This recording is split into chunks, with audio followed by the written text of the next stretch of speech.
Hello, tunia hi haiti giveaway ise chu izakai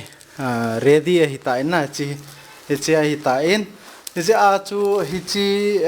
achieve chu to hi blank in line chlai macha ke koi nai point address honga ke ta nai point ise a chu Sunday chan na hon chance na ne win hichi achieve theina dinga na hichi Sunday chan I khat ki koi na lai ding a hi in competition ni Sunday chan chil han lai ding a hi in Sunday zo la wang chu hi chi Monday ni leong ke thot do ding a hi ta in asunga hi thil thum a umin hi chi asunga ho jong chu explain iza kai an ke sei ta in na hi chi chu achieve na bol no mai le hi chi wa participate na bol thei hi in a ban le hi chi nang en YouTube channel khat start na bol no mai ong le hi chi wa chu beginner a naki pat thei hi tai na hi chiwa ko na hi chi ho janga hi naki pat thei hi na mobile mang cha chu he ta chu kang an naki pat thei ken jong kan naki pat ti la chu I chu to bang he kan za hi ti chu kain sei no min tu ne hi tripod tripod ka ten tripod green screen tripod na ti chu green screen stand ho unboxing an bol le ten hi chong chu innovate dio ai ti chu ka ga sei hin te sei hi chi ka vet sa ma sanga chu hi chi kan sa masat ahi na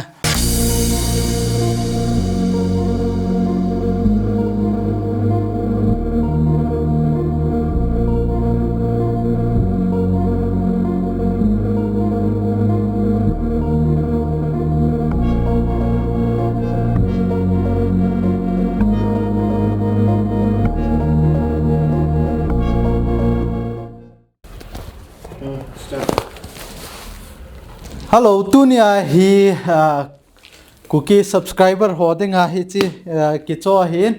chi video a hoi chi na dinga na green screen a frame pa ho hi in abona ki hil hi in aban cha kan vet sa dinga hi in tunia hi ai le a stand pa na chi green screen stand pa ho hi in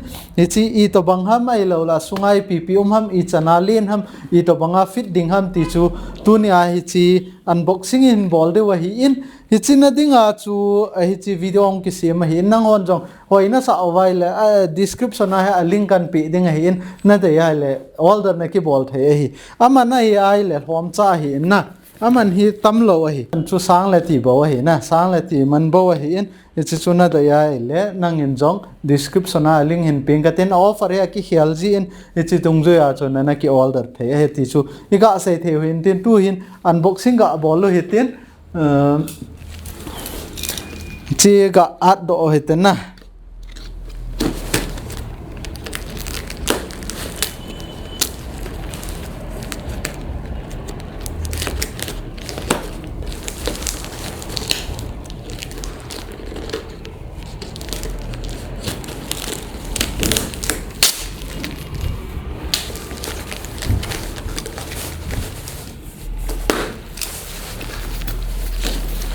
asunga hi khat a bag om kit nen agi a hi thi a hi na he ja chu gi a hi in chi a cover asunga hi ma cham ta po in aban le hi chi a bag hi na no mai le hi tai na khaya na dei na packing hoi ta an ke bola na dei na ki ho le the na no mai le chewa ko na nga sawa na pu no mai le na ni chi al khat hi tai na ju sawa hi chewa ko na he ta ong hinom ta na pu the hi na ni chi chu tu ni a hi unboxing ga bolo hi tin ipp ham ti ga veu te na zipper ga hong hi tin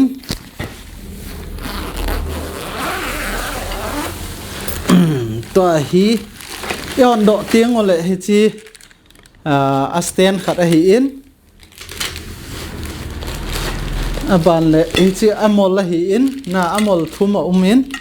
hi chewa he a screw hong a hi na ding a koi win hi chi Amazon a pat na ko all the hi in aban le ta hi a bag sungai ma cham ta lo hi chong hi stand khat a hi na hi chi a stand khat a hi ki nen tu hin a plastic anala do oi te a fit ding dan ga velo hen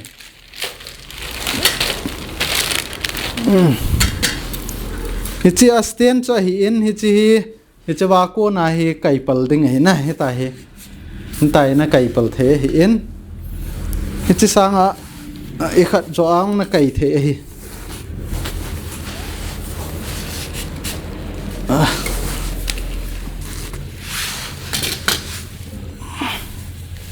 hichi ai in aban la hi chi na su san no mai le camera stand isai ma bangwin hi ta hi a clip na hona hi ta hi na kai sang the hi in na chewa ko na hi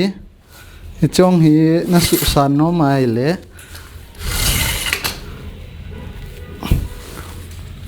hi ta hi clip na bola aban lai chi sang do na bol nom le chong hi sang ta hi vele chun sang mong ta chuna ei sang pura sang do ta tho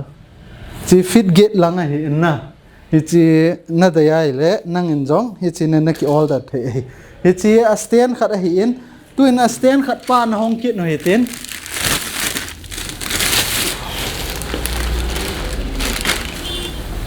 hi chi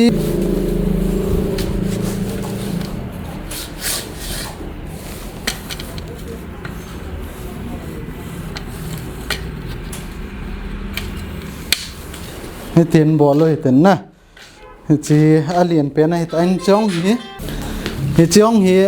chalai a clip pa hi ham in lang na hitin kai to la chon hita phong pal ding hi in hita hona le aban le chung lang sang wal ta in chung atong khata in hi ta hin hal khat suni mo hitin ban le chepa hi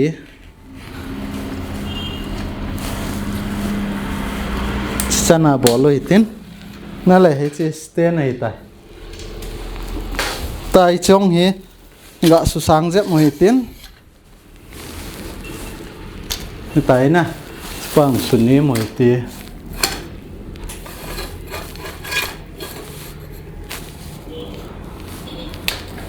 pai full koi hi tin na ke ba thei na ting tai clip na bol zo wai le to ha mol veo tin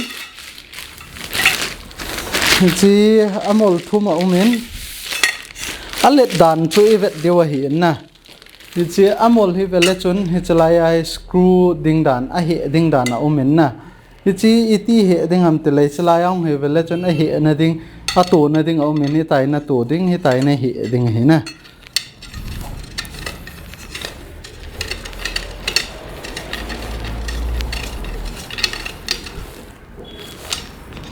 a chom ding na de ai le hi chipai alai hi na hi chipai jaw lawa hi chi wa bo wa hi tai na to hi tai na to lut ding the hi in chi wa ko na hi chi ti ang hi na bol the hi alien lo ding na de ai le hi chi ti a hi tai na bol the hi in hi chipai screw o min hi chi na la do ding chipai na thun ma sat ding a ban le chipai na tai ding hi mo aken avet sa na ding a chu kan i khat hi hi chi anew na ti ai le chi na to be ai la lai ai chipai to be la chen vela chen hi chelang chan khwa pha re na le hi chi ti khwa hi in hi chi chu alet anew na asan aniem chu hi chi green screen a stand chu I to bangham ti kain vet sa hin tin hi chi chu unboxing tu nia ega bol now hin tin aban le hi chwai bag hoi ta khan pewin itiam khana nangin outdoor shooting na bol no ma jong le na chwang sponsor cho hi chi chu outdoor na shoot nom ting le hi choi se na he ha ding hoi ta fit na bol kit ding bag ana ki pu ding na nop na pon lang na gari nung lang ham khana na ki koya aban le chwa chu shooting ana chi the aban le amun na lun ting le cho hi ta chu fit na bola hi chwa hi green screen hi chilai sungai green screen thun na khat chana chwa na thun ding hi to hi chi pon ho hi kijang hen lang hen le chun hi choi hi tai I koya hi tai I hab ting le chlai ki chon ji a hi na hin la green screen na phat na khat chu ki chon lo a hi na ban le hi chawai na za ai le hi ta hu na kai phe ai le na background chu na dei na koi the hi in hi chong cho ban cha in sei diu green screen iti ki za ham ti ho chan ge ang kain sei ding hi in hi chi chu na vet no mai le chi video ho hi ban cha na vele chun na green screen rong ban le green screen za teng le iti light za ding ham ti ho na chan ge ang in sei diu hin outdoor a chu I shoot teng le inung langa shadow ji lo chna ili pa hu lo hi in green screen is a cut ting le nom ta hi ta chu ki cut thei hi in a hin le indoor a ti chu room sung vela I sut ting le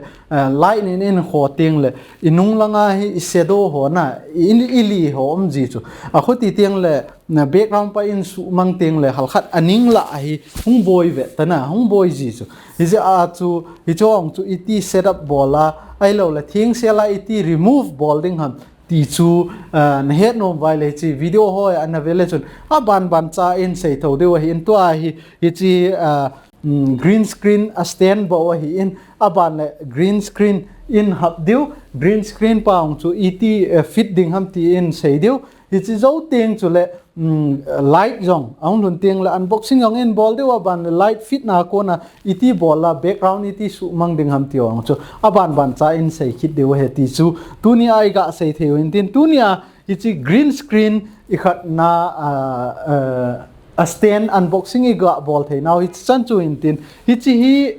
hal khat ga sei beleng ni chi to a hi indoor a chu ei sang hal cha khat hi ta san jo ong le kho ta lo he lo le hi chan ai a ngo kho lo e la outdoor a wang chu na hi ta na cha le lo wai le chun kho lo hi in outdoor a chu ki chat le ji a hi na hi ta ho action novel ga ki ball ji a hi hi chi action ball na ding a chu hi chi extension hi ngai ding hi chi pa agui pai na alien deu green screen len deu ngai ding hi chi na ding a chu hi chi ho hi poimo a hi na ti chu iga sei theu in tin tunia hi chi green screen stand unboxing iga ball thei now hi chi chan chui tan te ka ki pa e